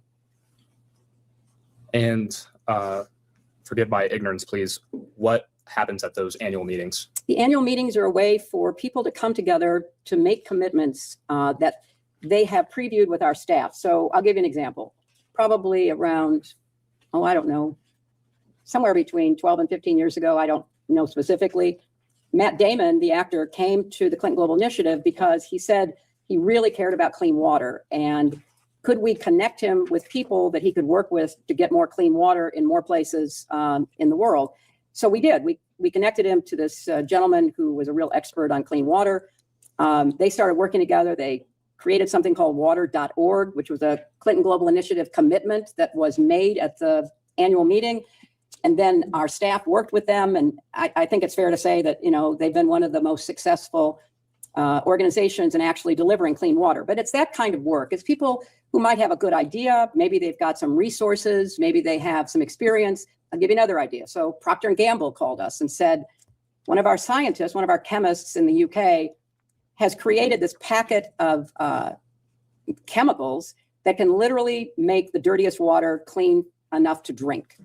But we don't know what to do with it because we're a consumer company that sells products to middle-class people. This is something that would go to the very poor. What do we do with it if we come to CGI? Can you connect us with somebody who can help us? So we connected them with World Vision, and I think maybe one or two other organizations. And so they used the packets to literally go around the world cleaning water. And Bill went with them, Chelsea went with them, and they would go to rural Myanmar or rural Kenya, and they would take this bucket of dirty water and they'd dump the packet in, and then my daughter and my husband would drink it to show that it was clean. And that was a CGI commitment. We bring together governments, local, state, national, businesses, philanthropies, NGOs, academics, anybody who has a good idea that we can help them work on and try to fulfill. That's what we do. And thank you. The Clinton Foundation started shortly thereafter. I love what you just said, Taffy. That is so hilarious. What a waste of her time now. Do you think the robot that's married to the orange man in the White House could answer at least one of those questions they gave her? No. I don't think so. And I hate to say this because y'all know I don't mean to be mean. I don't think I could understand what she's said anyway. I'm not being mean, but I don't think she could understand what he's saying. Although he's like he wasn't prepared and he don't know what he's talking about. He's not prepared and he just rattling off some stuff that somebody gave him that didn't know what they was doing. So, and he haven't even looked at the questions first of all. And if she did answer, I don't think she would know what she's talking about. And furthermore, I don't think you would understand what she's saying. And I don't think she understand what she would be saying herself. So no. But I agree with you. I liked your comment in the chat. We ain't being ugly, are we? When President Clinton left office, is that correct? That's correct. And CGI started a few years later. Is that right? I think that's right. I think it started maybe 2005, maybe. I'm not sure. And does CGI or the foundation more broadly perform any work in sex trafficking or human trafficking around the world? There may be partners who make commitments about that. We have thousands and thousands of commitments. So I can't answer yes or no, but it might be an area that some of our commitment makers would be focused on. And how did the foundation, the Clinton Foundation, how did that idea come to fruition? Was that your idea, President Clinton's idea? Oh, no, the Clinton Foundation was all Bill's idea. He set it up as he was leaving the White House. It was the entity that raised the money to build the Clinton Presidential Center, and then to carry on the work that he wanted to do. You know, shortly after he got out of the White House, he and Nelson Mandela were asked to come to the annual AIDS conference to see whether the two of them could do something that needed to be done, which was to try to stem the epidemic of HIV/AIDS. And so Bill started out trying to figure out how to deal with this problem and came to the conclusion that the best way would be to lower the price of the drugs that were being used in the States but were too expensive to be used around the world in order to treat more people. And I really give huge credit to both Bill's idea about how to do that, but also huge credit to President George W. Bush, because when President Bush took Bill to Pope John Paul's funeral in Rome, he and Bill were talking because President Bush was coming forward with the PEPFAR program. And so he and Bill were talking, and President Bush was very committed to this, and Bill was very committed. And so Bill said to President Bush, I now have generic drugs being made in places like India that are much cheaper than the brand name drugs, and you could, with tax money, treat many more people. And so President Bush, to his credit, said, yeah, but my folks tell me that the drugs aren't as good as ours. And Bill said, I'll give them to you, you give them to the FDA, you test them, and I'll abide by your test. And I think you can ask him if you want tomorrow, but I think he gave, I don't know, like 24 drugs, and the FDA approved 22.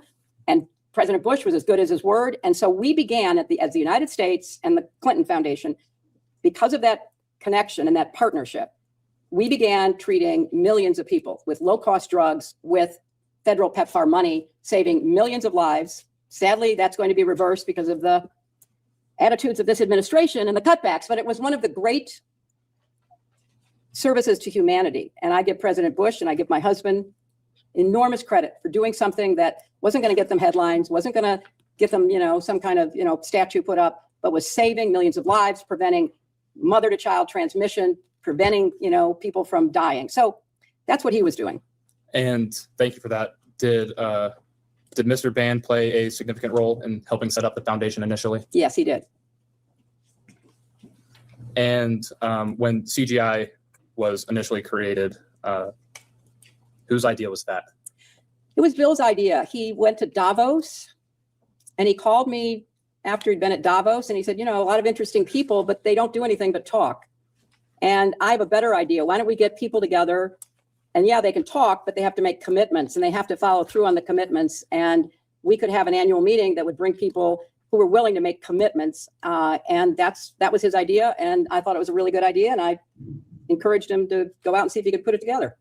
Are you aware of are you aware of anyone else helping formulate the idea for CGI? Oh, I think he talked to a lot of people. I couldn't tell you who, but he talked to a lot of people. Did Mr. Epstein have a role in shaping the formation of CGI? I have no idea. I don't know anything about it.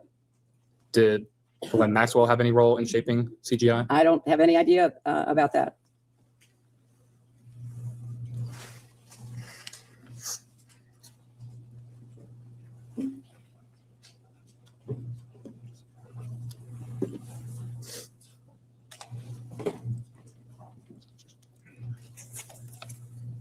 I will enter as Majority Exhibit 11, the interview between Deputy Attorney General Todd Blanche and Ms. Glenn Maxwell from July of 2025. We will get you all a copy momentarily.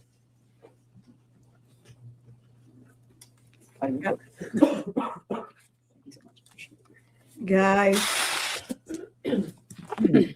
my mouse is jerky right now. Guys.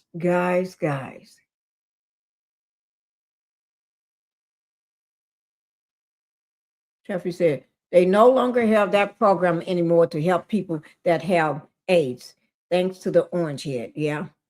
Thanks to him, they don't have a lot of stuff, allegedly. But let me just say this here.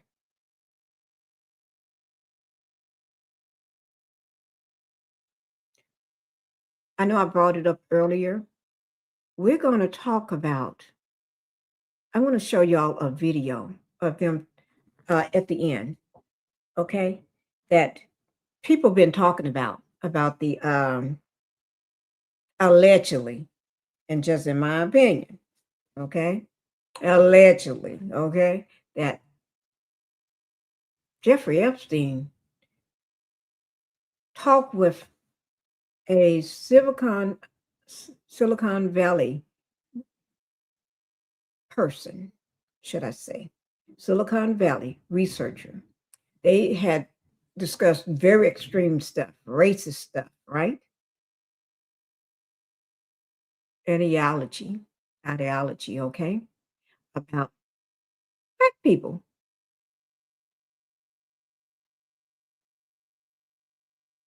Yeah. And it's all over the internet, especially on TikTok and other social media and other things like that, of how they're talking about hunting black people. I didn't make that up. I'm just reading what I just heard, allegedly. Now, don't go off everybody talking about that's true, okay? But you just got to look at the emails yourself. And then you can say what you want to say. You can say, oh, that's true, Pinky. Oh, Jane Doe, that was true. Susie, mama, that was true. Susie, daddy, that was true. You can make up, you can think whatever you want to think. I'm just going to give you the information. Okay. And then one day we're going to talk about it in full, but not tonight. I'm just going to show you a clip or two, what other people are saying, because I didn't say it. I didn't say it. I'm just telling you what I'm looking at, what I was looking at some emails today. And yes, I'm minding my own business. Yo, I be minding my own business. So instead of going into the whole email thing, I'll just pull it up on TikTok because they just quick and fast and they'll just give it to you like, boo, boo, boo, boo, like that. That's what we're going to do. But we got to get back to Hillary for a little bit because we can't be long. Hillary she said she got some more time left because I want Hillary to pop off because Hillary going to pop off on.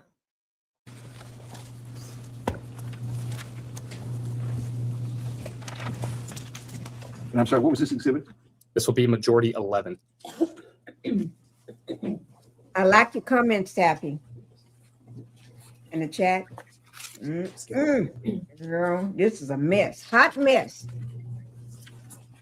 They playing with the wrong person. I would like to direct your attention to page 263.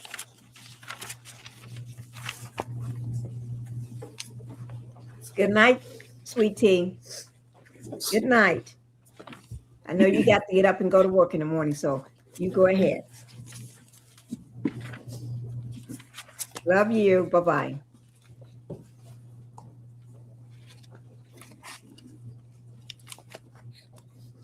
Okay. And on page 263, Ms. Maxwell tells Mr. Blanche that she had a role in shaping CGI. You said you were not aware of Ms. Maxwell having any role in shaping CGI. I was not involved in the creation of CGI. Again, I was in the United States Senate. I was not involved in the work that was done to set up CGI. No one discussed the formation of CGI with you? That it was going to be set up, but I don't have any specific recollection of having any specific knowledge of it, no. Did Mr. Epstein help craft the idea or formulation of CGI? I don't have any idea. I don't know anything about that. She did. She did. Is it possible that Ms. Maxwell had a role in creating CGI? I'm not going to speculate. I'm here to tell you what I know, and I don't know anything about that. Understood. And is it possible Mr. Epstein had a role in crafting CGI? I'm not going to speculate about that either because, I have no way of knowing that because I have no direct knowledge. I told them this. I will enter now as Majority Exhibit 12. They got to do a good job for Orange Head. letter from They can't Mr. mess Epstein's up. attorneys. I will give you a second for it to be passed out. This is their performance for him. Because they know if they F up, This is a letter dated July 6, 2007. they're in It trouble. is from Gerald B. Lefcourt. He was an attorney for Mr. Epstein. He sent this to the prosecutors in the Southern District of Florida. That would be Sloman, Minchell, Lori, and Villafana. And I will direct your attention to page 21. That top paragraph on page 21, it says, quote, Mr. Epstein was part of the original group that conceived the Clinton Global Initiative, which is described as a project bringing together a community of global leaders to devise and implement innovative solutions to some of the world's most pressing challenges. Again, is it possible that Mr. Epstein played a role in crafting CGI? I have no idea what he did or what he said he did, and I have no way to testify to just the trying to veracity get of her either. I Make was up, not involved.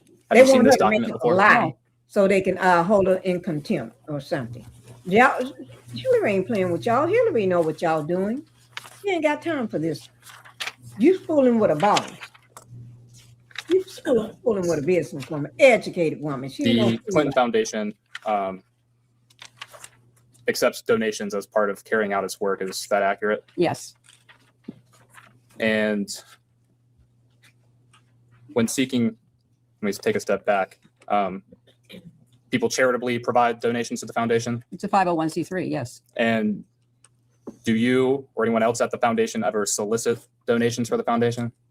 I'm sure that happens. People talk to us, we talk to people, they ask questions about the work that's being done, and I'm sure that happened in the years before I was involved.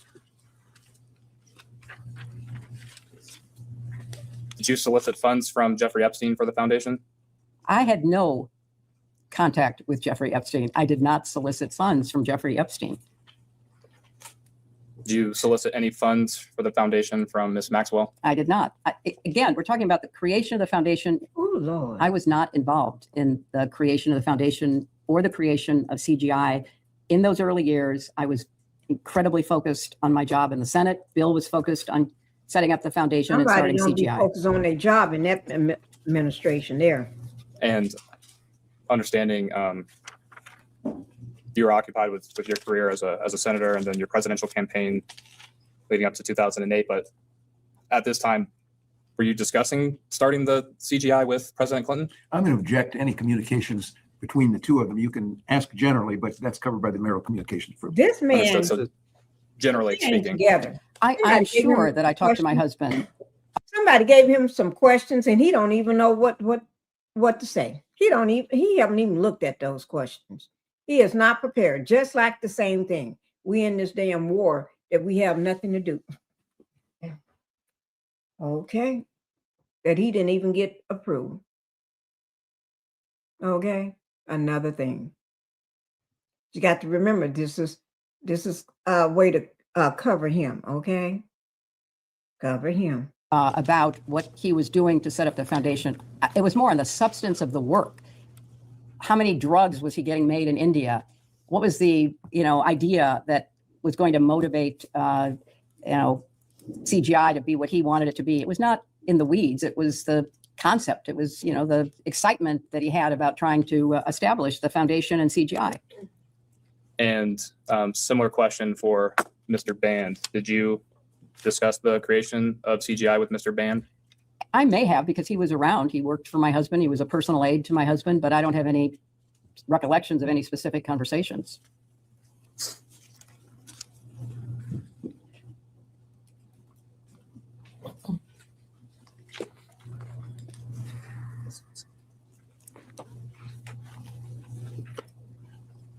Broadly speaking, at any time, do you recall any discussions related to distancing the foundation or CGI from Mr. Epstein or Ms. Maxwell? I don't recall any conversations. I know that sometime, maybe 2003 or so, Bill did not have any ongoing contact with Epstein. And in preparation for this hearing, it became clear to him that Epstein was not interested in the charitable work that was motivating Bill as he traveled around the world, getting people to commit to providing low-cost drugs for not just HIV/AIDS, but eventually tuberculosis, malaria, and other diseases. And what is your understanding of Mr. Epstein no longer wanting to participate in the foundation's philanthropic goals? Only in preparation for this have I been told that, there was no real interest there. And, there was no point in being involved or connected to him. And we touched on this. Correct me if I'm wrong. You said you're not aware of Mr. Epstein donating to the foundation. Would you consider, let me back up. President Clinton took trips on Mr. Epstein's jet. Is that correct? Yes. Would you consider offering a private jet as a donation in kind to the foundation? Well, I don't know what the rules are under the 501c3 regulations, but it was certainly a gift. And he was, one of a number of people who provided transportation so that Bill could do the work he was doing.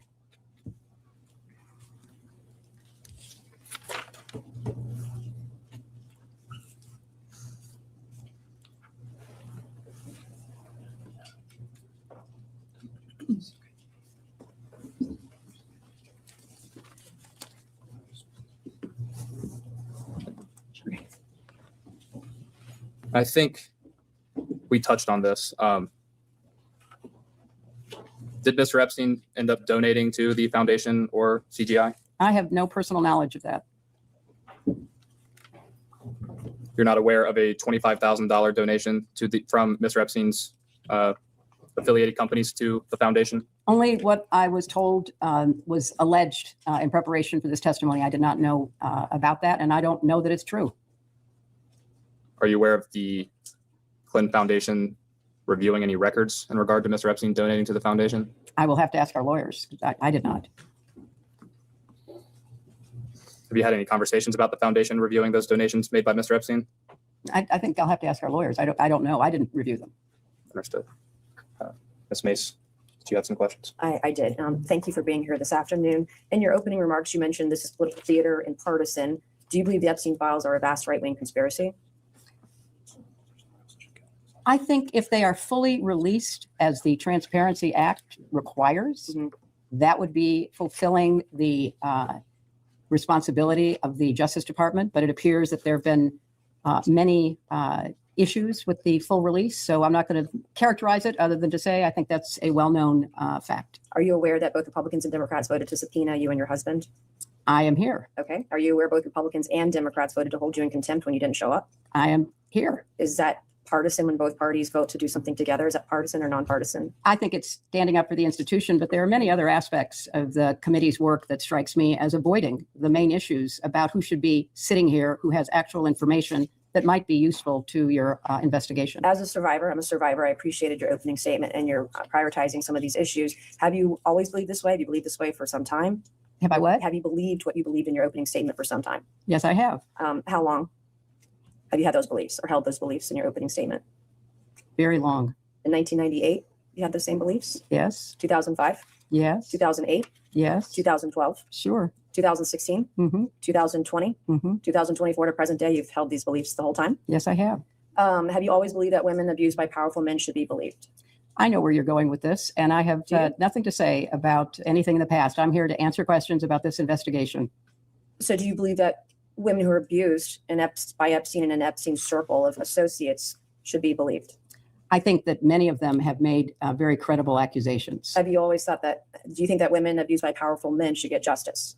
I think that they should have their time to be evaluated, and where there is adequate evidence, they should certainly get justice, and perpetrators should be held to account. The question was, have you always thought that women abused by powerful men should get justice? Yes, absolutely. Okay. I agree. Are you aware that, you were aware, I think you said this earlier, that Jeffrey Epstein was convicted in 2008 for procuring a child for prostitution and soliciting a prostitute, correct? That's what the charges were, yes. And you were aware of that in 2008? I don't recall that I was aware then. And in 2008, you were a U.S. Senator still? I was. Would you say that Jeffrey Epstein is one of the world's most prolific sex traffickers? From what we know, he certainly engaged in his predatory activities for a long period of time. Would you say he's one of the world's most prolific sex traffickers? I don't know what to compare it to. There are terrible sex trafficking rings all over the world. And you said you were Secretary of State from 2009 to 2013. Mhm. And you state your agency prioritized combating sex trafficking internationally, correct? That's correct. During your time as Secretary of State, did you or the state receive any intelligence cables or briefings mentioning Epstein's foreign travel, pedophile island, or his network of pedophiles and sex trafficking? Not that I'm aware of, no. How did you miss it? If he's, I believe, one of the most prolific sex traffickers in the world, you were Secretary of State. How did you miss it? Well, that would have been a matter of the Justice Department, not the State Department. But in your opening statement, and your statements earlier in your opening statement, you stated that Secretary Rubio should be called to testify. And you said that he has, and the administration has, quote, abandoned survivors. Using the same logic, you were Secretary of State during a time period after Jeffrey Epstein was convicted of being a pedophile and soliciting children for sex. Why then did you, quote, using your own logic, abandon survivors? What is the question, please? I followed her comment. First of all, we focused on whether there were laws that made sex trafficking, sexual slavery, domestic violence, other abuses of women on the books in countries. And then we tried to evaluate, were those laws being implemented? And were judges appropriately trained and briefed about how to implement those laws? Were governments taking them seriously? We looked at the broad institutional approach to these very serious abuses. Would you say the U.S. government at that time, during this time period, was appropriate with the way that it handled Epstein? I don't think that you could say that was true about any of the government's prosecutorial efforts, starting with the Southern District of Florida and Alex Acosta and all those who basically gave him a sweetheart deal. And then I think going up the chain, there was very little attention paid that should have been paid. But we had laws on the books. They were not being implemented. But that was not within my purview, because what we were looking at is what's the institutional structure, and can we do more to make sure countries take it seriously? Our country had laws on the books. So this man was not held to account. It was not in your purview when you were Secretary of State. Then why is it today in Secretary Rubio's purview? Because what's happened is that the office that was actually following what was going on around the world has been decimated.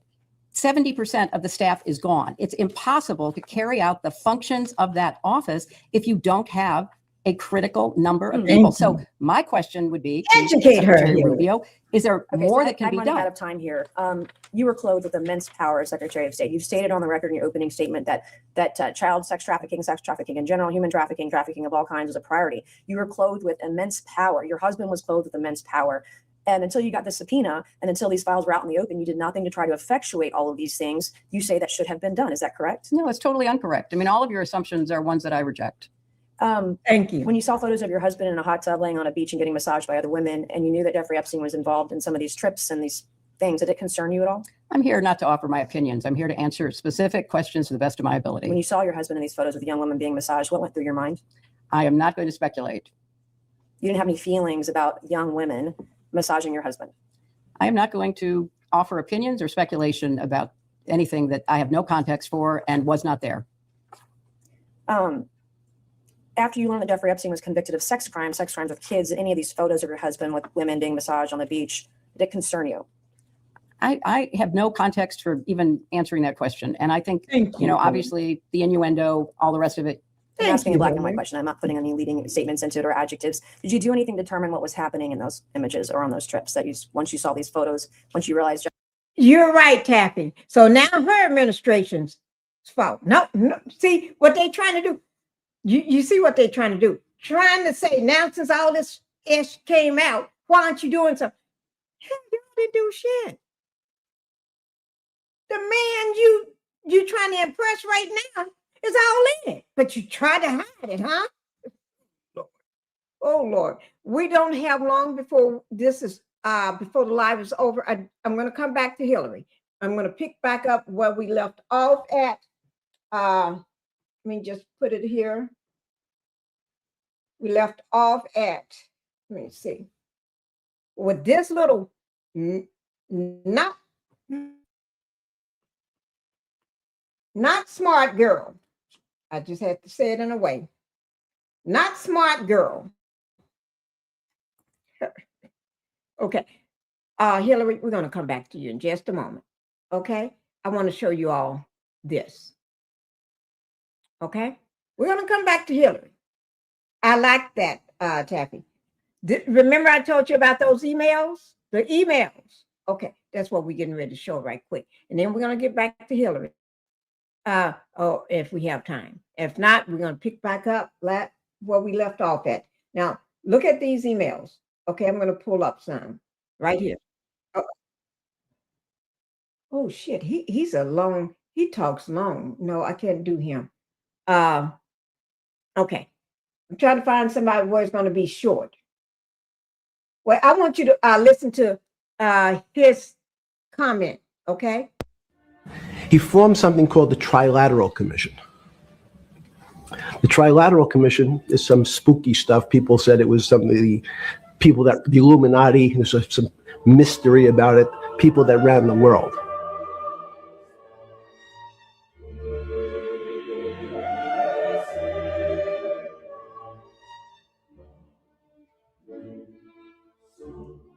There's a lot of names on that list.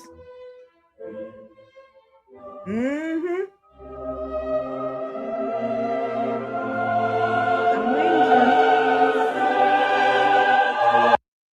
Y'all see all these names on that list, huh? Yes, a lot of names on it. I'm stopping the music on it, though. Okay. Everybody talking about these emails. Let me see. Here's somebody. Oh, let me unmute him. Start back over. Okay, this email thread where Jeffrey is plotting and planning what to do with a woman who had accused one of his buddies, Leon Black, of R-word, and to get some assistance in figuring out what to do with this girl who was causing so much trouble in his life and his friends' lives, he consulted one of Putin's advisor. Said advisor is specifically Sergei Belikov. I'm almost positive that there is an unredacted version of this email that was put in the files before the second drop because of past public reporting and other deep dives I've done on Leon Black. As soon as I started reading this email, it was very obvious who Jeffrey's talking to. So Jeffrey reaches out to Putin's advisor, Sergei, and says, "How are you? I need a favor. There's a Russian girl from Moscow, blank. She is attempting to blackmail a group of powerful businessmen in New York. It is bad for business for everyone involved. She arrived in New York Saturday of last week and is staying at the Four Seasons on 57th Street. Suggestions?" Sergei responds and says, "I'm fine. Give me a few days to get information about her." Jeffrey says, "I very much appreciate it. Hope your summer is filled with fun." Sergei then responds and says, "Hi, Jeffrey. Tomorrow I'm meeting with a guy who knows her / about her. If you have any details about case you have mentioned, it could help." Jeffrey responds and says, "Sane, powerful men taking advantage of women like her, etc." And Sergei responds, "Got it. Keep in mind, these emails were sent the summer of 2015. This is the Russian model who Jeffrey was trying to figure out what to do with. And he was freaking out because she had specifically made an allegation against his friend Leon Black, who we have done a whole deep dive on. He was accused of R-wording the 16-year-old cheerleader who was scouted from her community cheer practice by a woman for Jeffrey. And she was autistic and had mosaic Down syndrome, and Jeffrey and Ghislaine took a liking to her because she looked like a doll. The woman's name is Giselle Geneva. I apologize if I'm pronouncing her name wrong. She was a Russian woman who was in a long-term relationship, was having an affair because Leon Black is married. This woman became involved with Leon Black and other people within Jeffrey and Leon Black's inner circle beginning as early as 2008. Leon Black basically paid for her schooling, paid for her education until 2015 when Leon Black entered this Russian model's apartment that I assume he paid for, which is why he felt entitled to just enter at will. And at the time she was very sick and he came in and had his way with her, despite her saying no and asking him to stop. And this poor woman spent years in court trying to get justice for what this man did to her. And ultimately the legal system failed her. But Leon Black did admit to having an affair for an extended period of time. And then I'm going to read you this paragraph from Jeffrey and Putin's advisor, Sergei. 1, the girl arranges this business each summer in the US and other locations.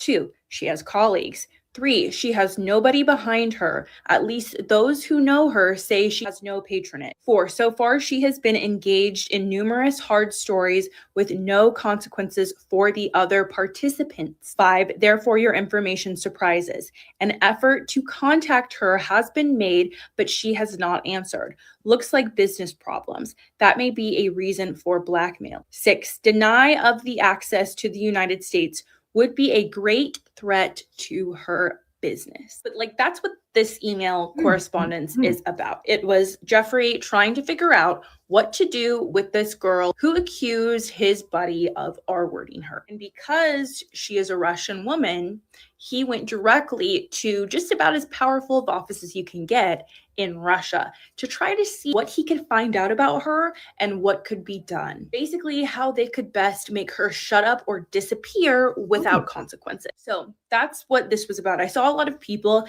stating that they were talking about Ruslana in this situation, and there is a lot of conversations in the files about Ruslana, who we've done a deep dive on, and I plan to follow up and share more. I reposted a video just the other day of someone talking more about it. I do plan to do a follow-up video talking about some of the things Jeffrey and his friends were talking about surrounding Ruslana, because it's very clear they knew who she was very well, and they knew more than what the public knows about what happened to her. There were a lot of people assuming that they were talking about Ruslana in this situation. Ruslana had already passed away. They are not talking about her. They're talking about the girl who was for a while Leon Black's, I guess you could say, mistress, that he went on to R-word. And it's wild to me that two extremely credible cases of R-word have been levied against Leon Black within the last 10 years. Zero accountability. Never gotten in trouble for it. So yeah, now you know who's being discussed in this email and who was receiving these emails. Okay, this email.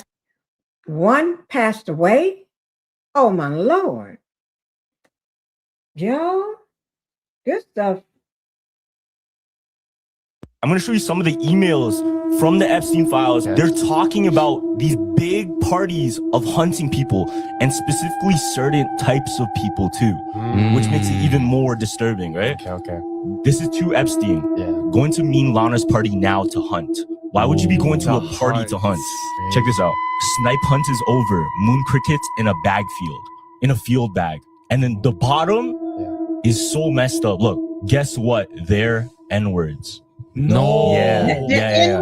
That's what don't know what they mean. Because I think I saw that video. Not video, that email. That N-word, that means, y'all know what I'm saying. What they call black people back in the day. Yeah. Moon crickets? That's what they're saying in the email.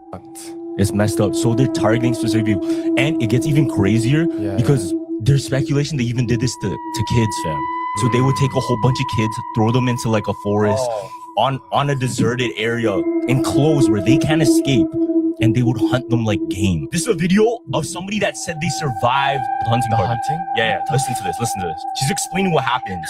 So this is Jessie Sizbotar, survivor of child hunting party. I'm going to show you some of the emails from the... Oh my God. Let me just ask you. You said we know, Taffy. You heard that too? Did you hear that as well? This is sadistic. Didn't I tell you this stuff is sadistic? This is criminal sadistic. This is mind crazy. Oh my Lord. Tell you what, guys, we're going to pick back up on this tomorrow. Oh, you have heard of that. Oh my God. See, we're going to talk about this too. We're going to pick back up on part 3 tomorrow. Okay? Yes, we are. Oh my God. My God. Okay? So thank you everybody for being here. Thank you guys for coming in. Y'all know I love it. And this is just the beginning. I need a big change. Help me We're gonna feel go like ahead and living. go. I need a big Thanks, swing. guys. Home runs I'm hitting and I'm Bye-bye. never look back. Moving on till I get it all.